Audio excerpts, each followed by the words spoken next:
Examen d'aptitude professionnelle pour l'accès au grade principal des infirmiers et des techniciens de la santé.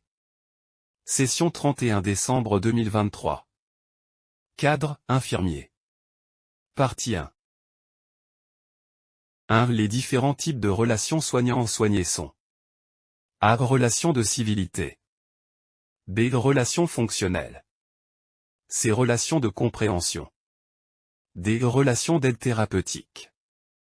Les réponses justes sont. A. Relations de civilité. B. Relations fonctionnelles.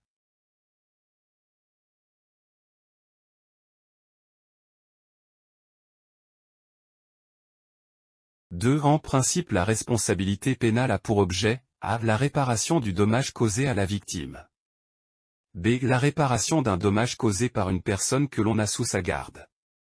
C. La sanction d'une infraction commise personnellement. D. La sanction d'une infraction commise par une personne que l'on a sous sa responsabilité. Les réponses justes sont C. La sanction d'une infraction commise personnellement. D. La sanction d'une infraction commise par une personne que l'on a sous sa responsabilité. 3. L'action moralement bonne selon l'éthique déontologique est celle qui a les meilleures conséquences. B. Satisfait à mes obligations morales. C. Correspond ce que ferait quelqu'un de vertueux. D. Toutes les propositions sont justes. Les réponses justes sont B. Satisfait à mes obligations morales. C. Correspond ce que ferait quelqu'un de vertueux.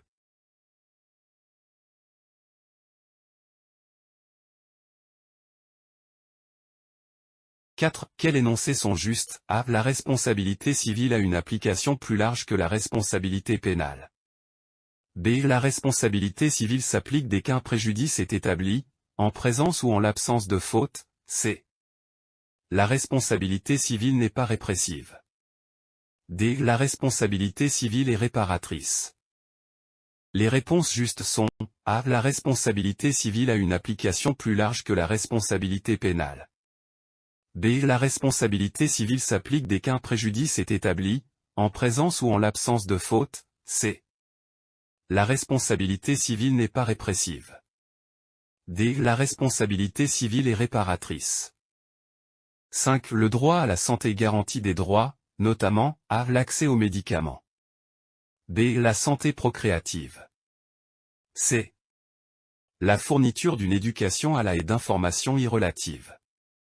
D. La participation de la population au processus de prise de décision. Les réponses justes sont A. L'accès aux médicaments. B. La santé procréative. C. La fourniture d'une éducation à la et d'informations y relatives. D. La participation de la population au processus de prise de décision. 6. Les indicateurs sont des outils A. Qui permettent d'évaluer l'état de santé et de bien-être d'une population. B. Qui peuvent être exprimés en valeurs relatives seulement.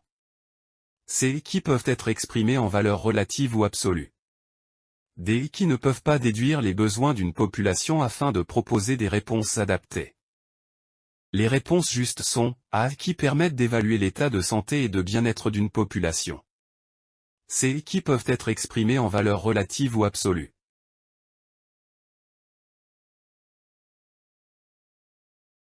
7. Parmi les indicateurs cités ci-dessous, lesquels participent à la mesure de l'état de santé et de bien-être de la population? A. Indicateurs démographiques. B. Indicateurs économiques. C. Indicateurs sociaux. D. Indicateurs sanitaires. Les réponses justes sont A. Indicateurs démographiques. B. Indicateurs économiques. C. Indicateurs sociaux. D. Indicateurs sanitaires. Les réponses justes sont A. Indicateurs démographiques. B. Indicateurs économiques. C. Indicateurs sociaux. D. Indicateurs sanitaires. Les réponses justes sont C. Et un déterminant collectif de la santé.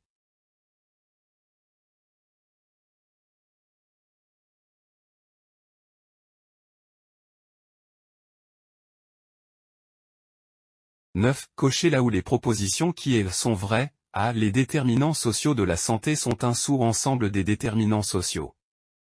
B. Les déterminants sociaux de la santé interagissent.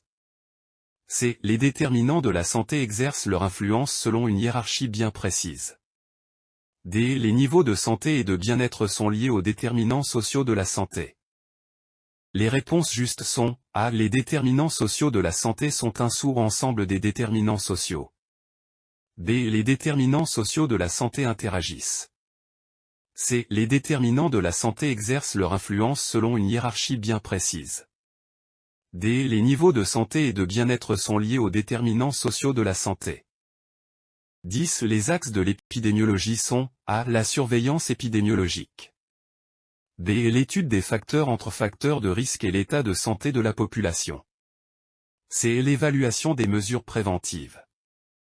D. Le traitement des maladies épidémiques. Les réponses justes sont A. La surveillance épidémiologique. B. L'étude des facteurs entre facteurs de risque et l'état de santé de la population. C. L'évaluation des mesures préventives.